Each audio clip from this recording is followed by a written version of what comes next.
Penentu penawaran. Penentu tu adalah faktor. Apa faktor-faktor yang mempengaruhi penawaran sesuatu barang ataupun perkhidmatan tu? Kuantiti yang ditawarkan boleh meningkat ataupun menurun berdasarkan faktor-faktor ataupun penentu penawaran ni lah. Okay? So, penentu penawaran dia dibahagikan kepada dua. Okay? Satu, harga barang itu, dan satu lagi adalah bukan harga barang itu. Okay. Kalau harga barang itu, penawaran sesuatu barang ataupun perkhidmatan tu, kuantiti ditawarkan naik ataupun turun ditentukan oleh harga barang itu sendiri. Kalau harga tu naik, so kuantiti ditawarkan akan meningkat. Kalau harga tu turun, kuantiti ditawarkan pun akan turun. Hubungannya adalah positif. Okay? Itu untuk harga barang itu. Okay? Tapi kalau untuk bukan harga barang itu, penawaran ataupun kuantiti ditawarkan tu naik ataupun turun, dia bukan ditentukan oleh harga barang tu sendiri. Maksudnya ada faktor-faktor lain yang mempengaruhi kuantiti ditawarkan. Okay? So faktor-faktor lain tu nanti kita akan belajar. Cumanya saya nak bagi tahu dekat sini, kalau harga barang itu, kalau penentu permintaan tu harga barang itu, okay, yang itu yang berubah tu adalah harga. Harga tu dia akan naik ataupun dia akan turun. Tapi kalau untuk bukan harga barang itu, dia punya harga dia tak berubah. Dia still sama je, dia tak berubah. Okay? Dia sama macam konsep penentu permintaan yang kita belajar sebelum ni. Okay?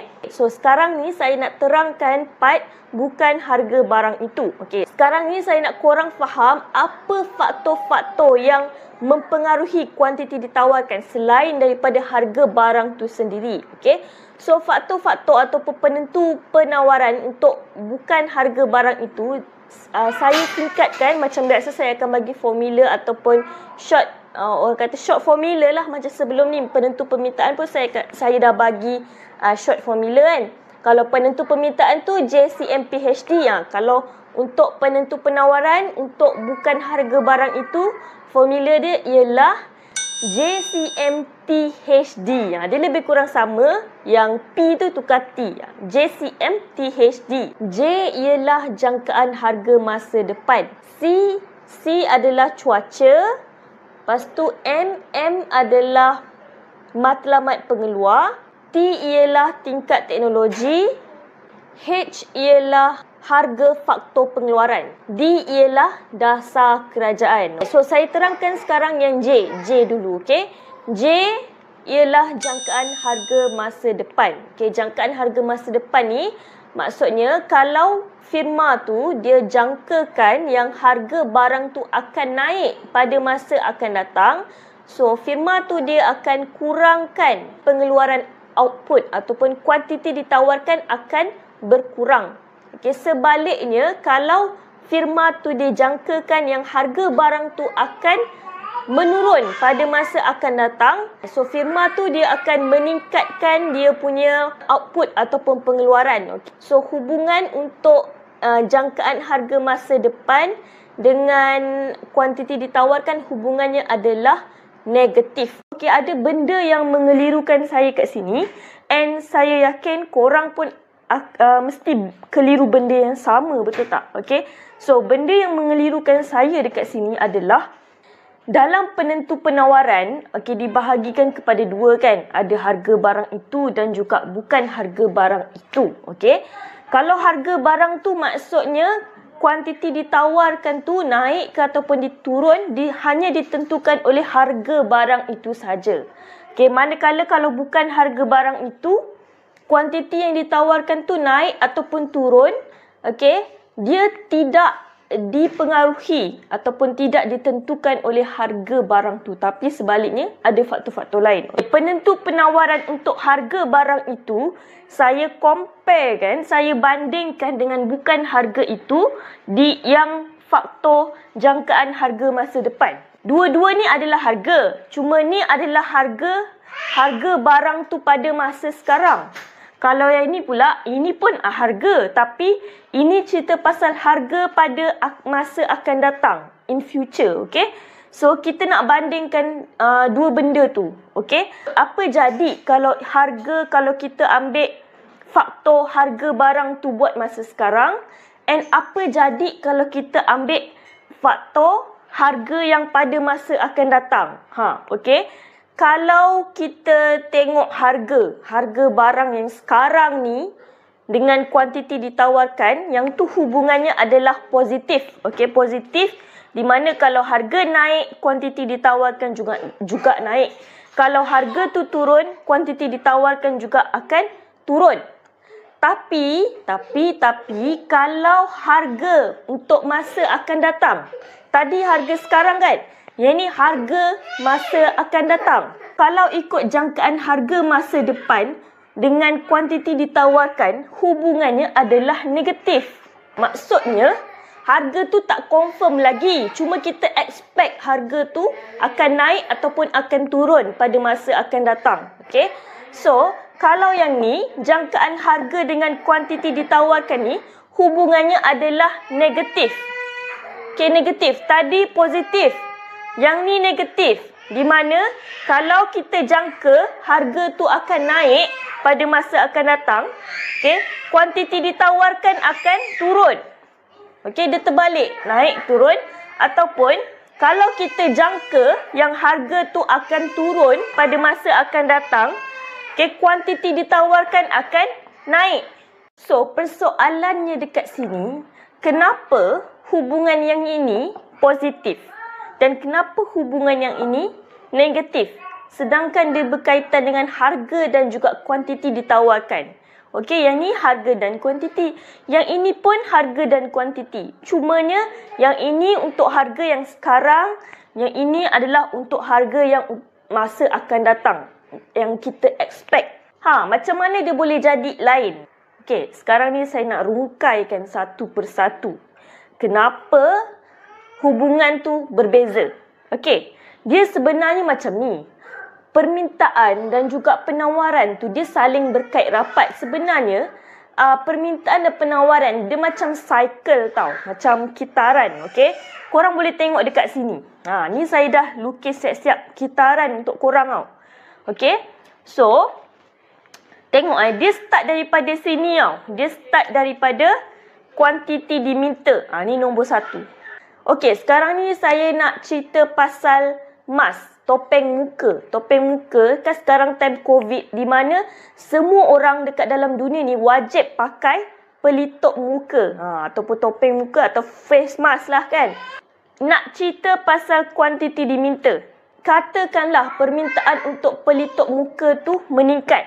Kan sekarang musim COVID kan, so permintaan meningkat sebab semua orang berlumba-lumba nak guna. Okey, katakanlah company A ni setiap hari dia hasilkan 1000 kotak topeng muka tu. Biasanya kalau tak kena COVID, hospital je guna ataupun klinik gigi ke, yang berkaitan dengan perniagaan yang berkaitan dengan kesihatan lah, dia akan guna pelitup muka ni. Okey, biasa orang-orang biasa dia tak akan guna pelitup muka kecuali kalau ada jerebu. Okey, cuma sekarang ni bila time COVID, tiba-tiba satu dunia kena COVID-19, okey, so permintaan untuk pelitup muka tu berganda-ganda tau, lebih daripada yang selalu. Katakanlah company A tu biasanya sehari dia hasilkan 1000 kotak pelitup muka, tapi bila tiba time COVID, pelitup muka dia tu tak cukup.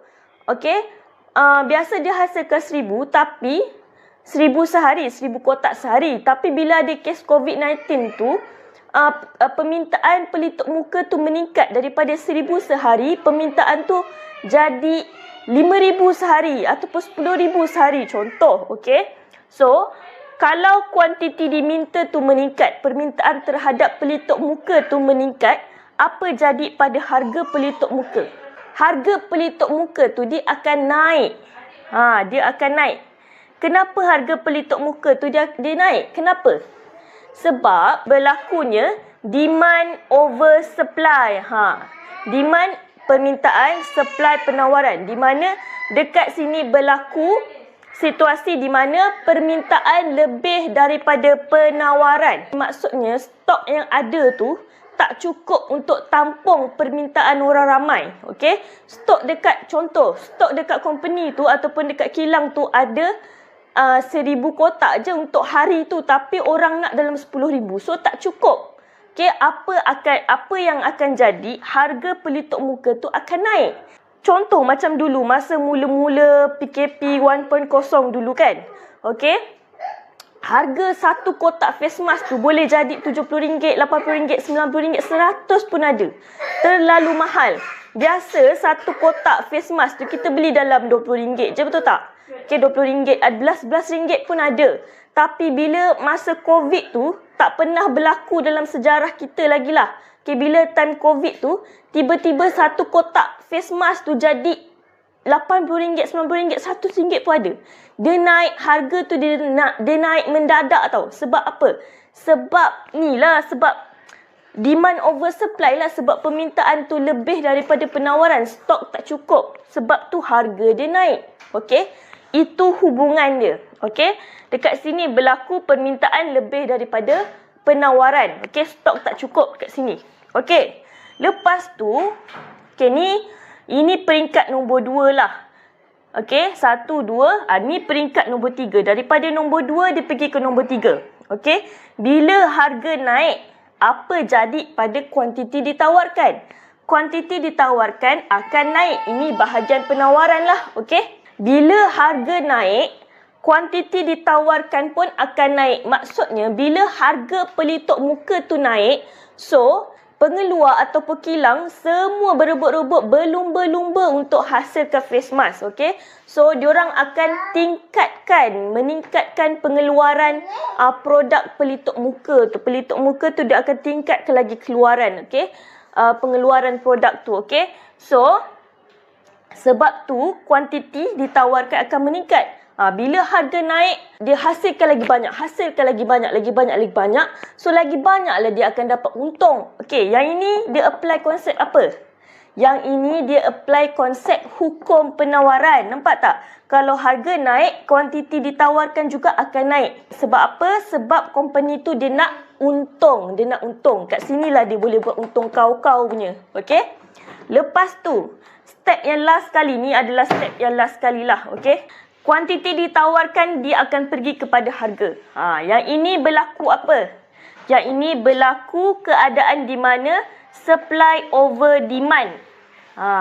Bila semua company dekat dunia ni berebut-rebut, semua berlumba-lumba nak keluarkan face mask tu kan.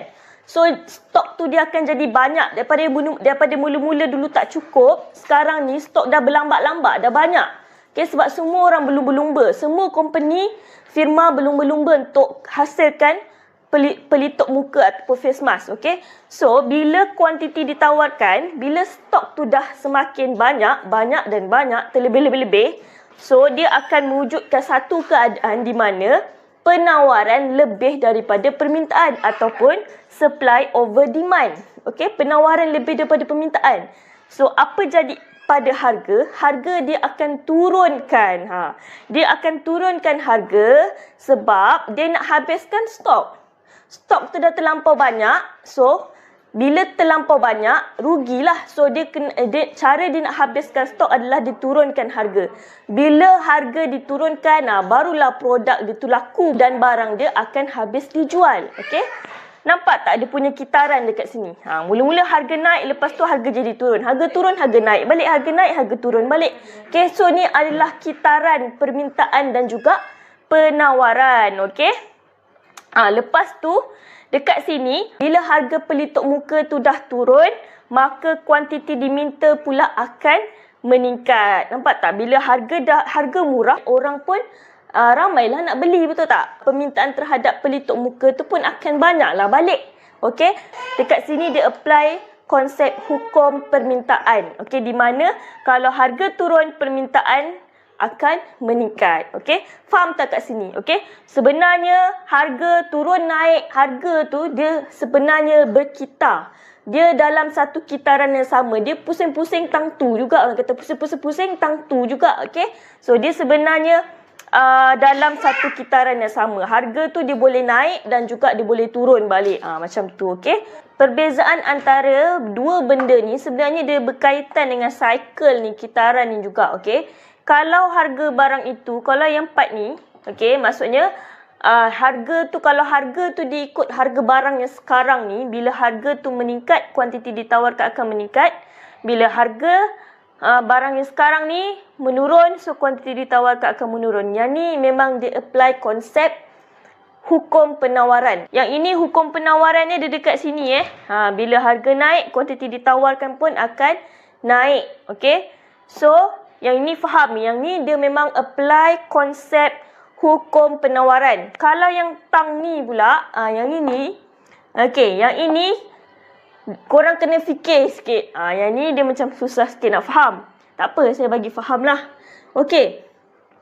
Yang ini, kalau dia expect, okey, dia kalau yang dekat sini, yang jangkaan harga masa depan dengan kuantiti ditawarkan ni, okey, kalau yang ini dia dekat part ni, dekat bahagian nombor 3 dengan nombor 4 ni. Dia dekat sini. Okey. Kan kalau yang tadi ni, kalau kuantiti ditawarkan ni, bila dah banyak sangat stok, harga tu akan turun. Dia akan mewujudkan supply over demand. Maksudnya, penawaran tu lebih daripada permintaan. So, yang part ni sebenarnya dia ada kat sini. Okey, dia sebenarnya macam ni. Bila company tu, dia expect yang harga tu akan turun pada masa akan datang. Okey. Harga ni akan turun ni pada masa akan datang. So, dia akan lebih banyak keluarkan barang dia tu. Okey. Kuantiti ditawarkan akan meningkat. Okey, nampak tak? Hubungan kat sini adalah negatif. Turun, naik. Hubungan dekat sini negatif. Okey, sebab apa dia akan... Kenapa company tu dia banyak keluarkan barang lagi kalau harga tu turun? Sebab bila harga tu turun, bila dia expect yang harga barang tu akan turun, dia tahu, kalau harga barang tu turun, permintaan mesti naik. Mesti orang nak barang tu balik kan? Orang mesti nak barang tu. Kalau orang nak barang tu, mesti akan berlaku permintaan melebihi penawaran. So, dia tak nak. Dia tak naklah berlaku demand over supply ni. Dia takut berlaku permintaan lebih daripada penawaran. Takut nanti orang nak barang tu tapi stok tak ada. Dia tak nak macam tu. So, apa company tu buat? Dia akan tingkatkan lagi dia punya pengeluaran barang tu. Okey, dia akan hasilkan lebih banyak lagi barang. Sebab tu pentingnya expectation ataupun jangkaan harga masa depan ni. Okey, sebab company tu, firma tu dapat pastikan bahawa stok bekalan tu sentiasa ada, tak terputus. Okey, dan dia nak mengatasi masalah permintaan lebih daripada penawaran. C, untuk cuaca. Kalau cuaca buruk, contohnya macam kalau penanaman sayur dekat Cameron Highland. Okey, contoh kalau dekat Cameron Highland ada berlaku tanah runtuh ke ataupun berlaku banjir ke kan. Okey, so dia akan affect pengeluaran sayur-sayuran. Okay, biasanya dekat KL ataupun Selangor ni, sayur-sayur yang jual dekat KL Selangor ni, dia akan ambil bekalan sayur tu daripada Cameron Highland. Tapi, okay, bila mana cuaca buruk melanda Cameron Highland, so pengeluar dekat Cameron Highland tu, firma dekat Cameron Highland tu, dia tak dapat mengeluarkan, dia tak dapat hasilkan bekalan sayur-sayuran. Dia tak dapat bekalkan sayur-sayuran kepada peniaga-peniaga kat KL Selangor ni. Okay, so kesimpulannya dekat sini, kalau cuaca tu buruk, dia akan menyebabkan pengeluaran barang akan berkurang. Okey, tapi kalau cuaca baik je kan, so penanaman pun dapat dijalankan dengan baik lah. Pengeluar dekat Cameron Highland tu, dia dapat bekalkan sayur-sayuran untuk peniaga-peniaga dekat KL Selangor ni. Okey, so bila cuaca baik, pengeluaran barang akan meningkat. Okey, so itu dia punya hubungannya lah. Okey, contoh yang lain, contohnya macam kalau berlaku musim tengkujuh. Okey, musim tengkujuh, biasanya nelayan-nelayan ni dia tak dapat turun ke laut. So, bila dia tak dapat turun ke laut, dia tak dapatlah tangkap ikan. Bila dia tak dapat tangkap ikan, so dia tak dapatlah jual ikan. So, hasil ikan tu tak ada. Hasil tangkapan ikan tu tak ada. Bila bekalan ikan tu tak ada, so dia tak dapatlah nak bagi ikan-ikan tu dekat kedai-kedai dekat KL Selangor ni kan. Okey. So musim juga, okey, cuaca ataupun musim tengkujuh, okey.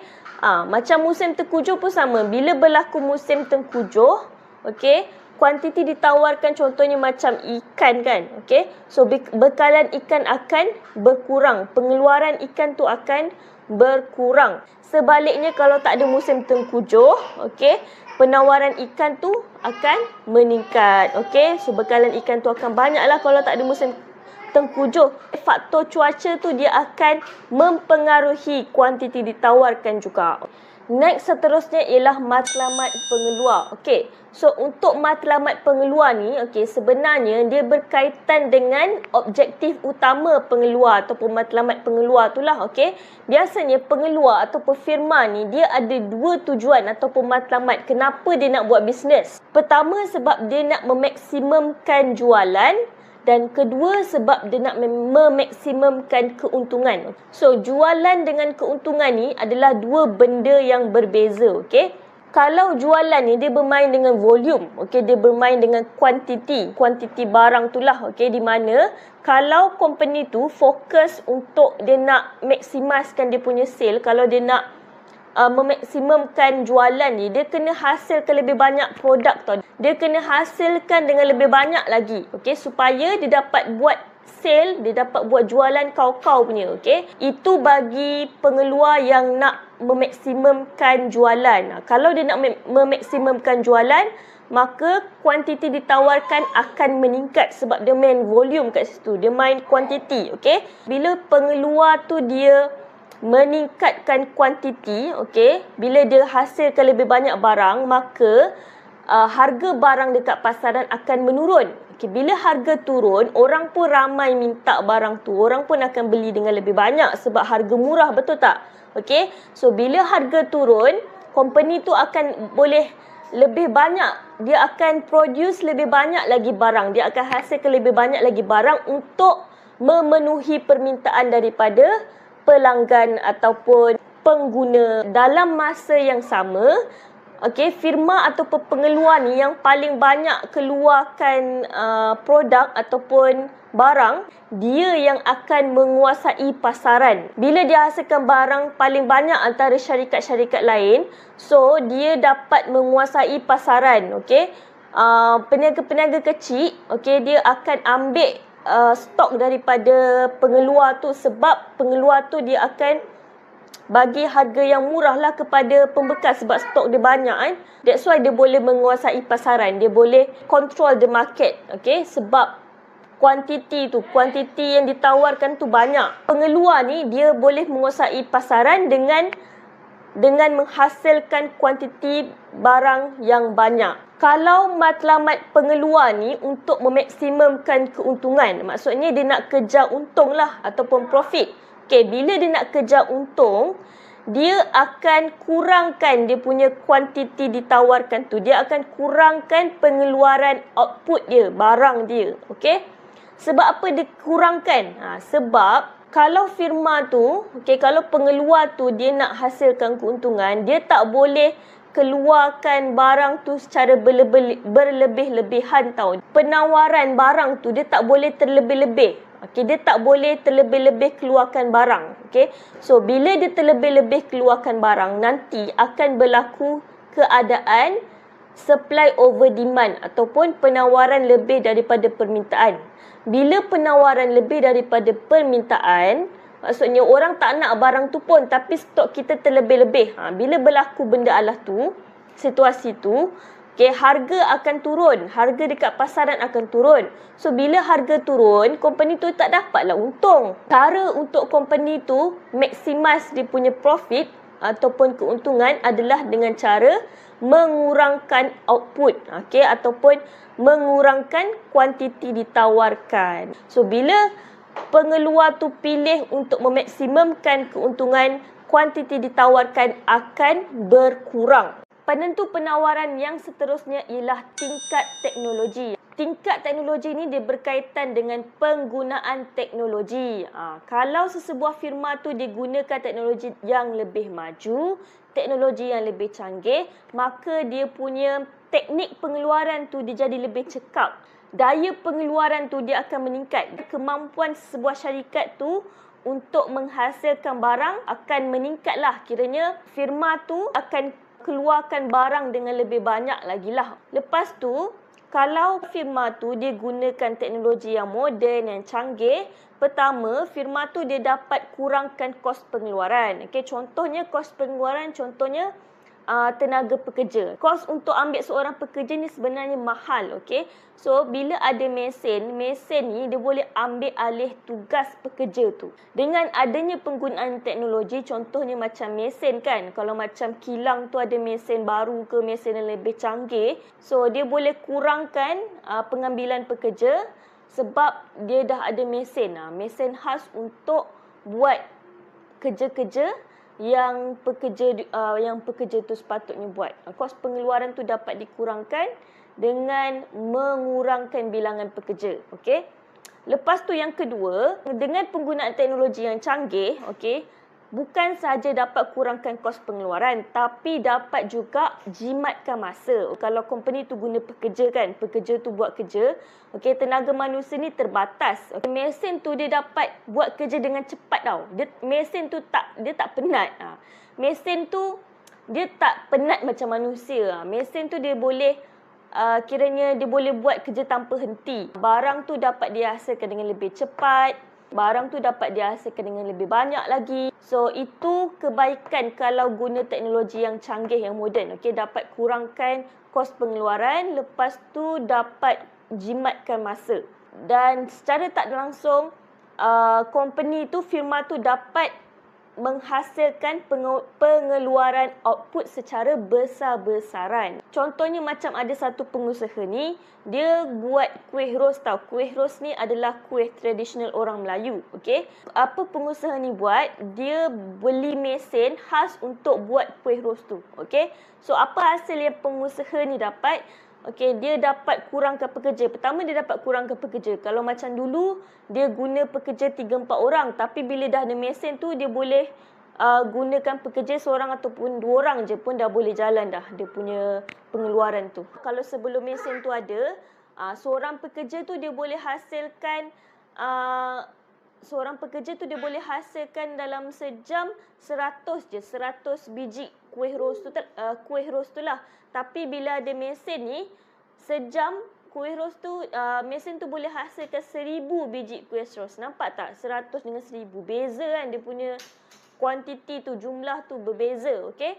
So, itulah kebaikannya kalau guna teknologi ni. Kuantiti barang tu dapat dihasilkan dengan lebih banyak lagi. Okay? So, kuantiti ditawarkan akan jadi lebih meningkat. Okay? Lagi-lagi macam sekarang ni, kerajaan tengah buat revolusi industri 4.0 tau. Maksudnya, kerajaan memang menggalakkan pengusaha-pengusaha ataupun peniaga-peniaga dekat Malaysia ni untuk guna teknologi dalam perniagaan diorang. Terutamanya untuk sektor perindustrian. Memang sangat-sangat penting teknologi ni lah. Okay, contohnya firma boleh guna aplikasi IoT. IoT tu adalah Internet of Things. Internet of Things ni sebenarnya dia adalah sebuah aplikasi yang menggabungkan device connect dengan internet, lepas tu connect dengan kita punya alat telekomunikasi. Contohnya smart watering controller. Yang macam dalam gambar ni, benda ala ni boleh guna untuk orang-orang yang buat sektor pertanian lah, okey. Dia adalah watering controller, smart watering controller, maksudnya dia mengeluarkan air tau. Dia mengeluarkan macam air pancut macam itu. Dialah yang akan menyiram korang punya tanaman tu. Tak payah dah guna pekerja. Tak payah upah pekerja. Benda ala ni, smart watering controller ni dia yang akan siram korang punya pokok-pokok semua tu. Just letak aja dekat situ. Okey, kebaikannya dekat sini dengan adanya device ni dia boleh siram korang punya tanaman tu tanpa menggunakan pekerja. Maksudnya device tu siram sendiri, okey, tanpa guna pekerja. Lepas tu korang boleh kontrol daripada jauh. Daripada korang punya iPad ke PC ke tablet ke, korang boleh kontrol device tu untuk buat kerja. Faham tak? Okey, korang boleh kontrol dia punya kuantiti air tu. Okey, contohnya macam berapa kuantiti air yang setiap tanaman, untuk setiap tanaman korang tu berapa kuantiti air yang diperlukan. Korang dah boleh set setiap. Lepas tu kalau macam panas, so device tu dia akan keluarkan lebih banyak air lah. Tapi kalau macam hujan, dia akan skip lah. Dia akan skip daripada siram pokok bunga korang tu. Okay? Sebab hujan tu dah membantu siram, dah membantu secara semula jadilah untuk siram korang punya tanaman tu. Lepas tu korang boleh set lah pukul berapa nak siram, dekat mana yang zon-zon yang korang nak siram tu. Penentu penawaran yang seterusnya ialah harga faktor pengeluaran. Harga yang berkaitan dengan faktor pengeluaran ni contohnya macam kalau kita nak bayar sewa tanah. Lepas tu kalau company tu nak bayar upah buruh, kan? Kalau nak ambil pekerja mestilah kena bayar tenaga pekerja tu. Lepas tu contoh yang lain kalau nak beli bahan mentah, kos untuk beli bahan mentah tu kan. Kalau harga faktor pengeluaran tu meningkat, tiba-tiba sewa tanah meningkat lah contohnya lah kan. So kalau harga faktor pengeluaran tu meningkat, apa akan jadi? Kuantiti ditawarkan akan berkurang. Maksudnya pengeluaran dia akan berkurang tau. Sebab apa?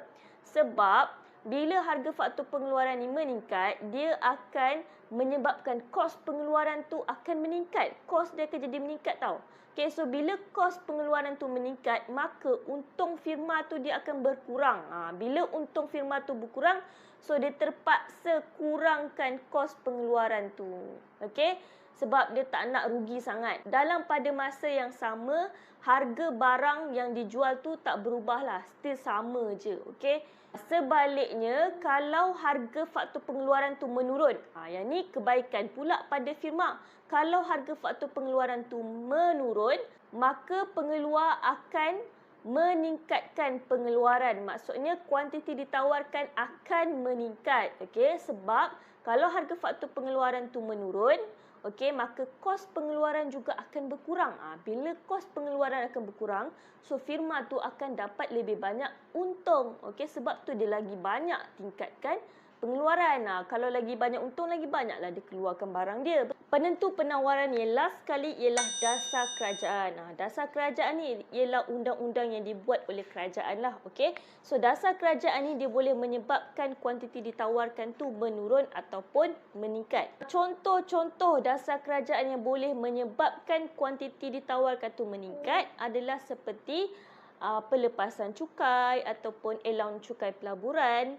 Dan juga contohnya macam galakan taraf perintis. Galakan taraf perintis ni ialah dia adalah pengecualian cukai sebanyak 70% hingga ke 100% terhadap company-company kalau company tu dia nak invest dalam industri yang digalakkan oleh kerajaan Malaysia. Dia nak ceburkan diri dalam industri yang baru yang digalakkan oleh kerajaan Malaysia. So kerajaan Malaysia dia akan bagi pengecualian cukai selama 5 hingga ke 10 tahun.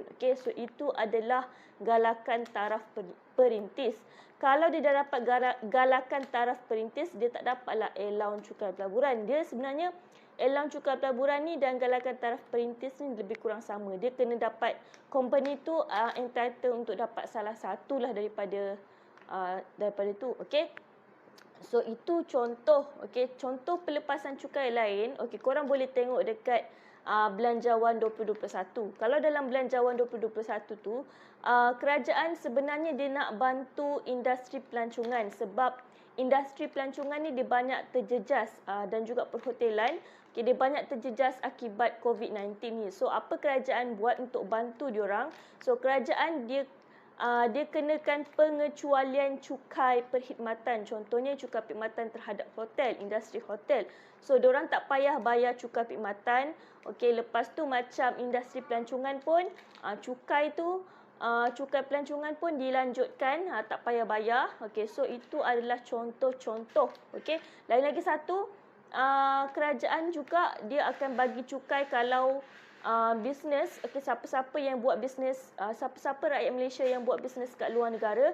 So kalau dia nak pindahkan bisnes diorang tu pergi dekat Malaysia, kalau dia nak pindahkan bisnes diorang tu pindahkan dekat Malaysia, so kerajaan akan bagi cukai kepada mereka yang berbuat demikian. Okey, sebab dia nak galakkan pelaburan dalam Malaysia. Bila kerajaan buat dasar kerajaan macam tu, macam pelepasan cukai, pemberian subsidi, okey, yang semua tu galakan taraf perintis semua tu, so dia akan kurangkan kos pengeluaran. So kos pengeluaran tu dia akan berkurang. So bila kos pengeluaran berkurang, so company pun dapat menggandakan keuntungan dia. Dia dapat untung lebih lah kalau kos pengeluaran tu kurang. Okay? Sebab tu bila company tu dapat untung lebih, so dia pun akan banyakkanlah keluarkan lagi barang dia. Okay? Dia akan banyakkan pengeluaran output dia. Okay? Sebab dia dapat untung, dia boleh jimat kos kat situ, pengeluaran tu dia akan berkurang kalau kerajaan kenakan cukai ke atas input. Cukai atas input. Okey, cukai atas input ni contohnya macam cukai barang dan perkhidmatan ataupun GST, Goods and Service Tax lah. Okey. Contohnya kalau dalam belanjawan 2021, contohnya macam rokok elektronik ataupun vape tu kan. Okey, so kerajaan kenakan cukai. Kerajaan kenakan duty excise sebanyak 10%, okey, ke atas semua jenis peranti elektronik. Peranti elektronik contohnya macam vape lah, okey, dikenakan duty ataupun cukai sebanyak 10% tau. Okey, lepas tu dikenakan juga 40 sen untuk setiap mililiter cecair vape tu. Cecair vape tu dia kena bayar setiap mililiter, setiap ml cecair vape tu dia kena bayar 40 sen dekat kerajaan. So bila kerajaan buat macam tu, dia akan meningkatkan kos pengeluaran. Okey, kos pengeluaran akan meningkat. So bila kos pengeluaran tu meningkat, firma pun dia akan kurangkan dia punya pengeluaran. Kuantiti ditawarkan akan berkurang. Sebab buat apa dia nak produce barang banyak? Sebab permintaan akan berkurang. Okey, orang tak nak beli sangat. Untuk dia tampung kos pengeluaran tu, biasanya peniaga dia akan naikkan harga barang. Harga vape tu dia akan naik. So bila harga vape tu naik, orang pun tak nak beli vape. Orang akan tukar, dia akan ambil rokok instead of vape kan. So bila permintaan vape ni berkurang, so buat apa dia nak produce berbanyak? So dia akan kurangkan kuantiti vape tu, dia akan kurangkan pengeluaran dia supaya dia tak nak rugi.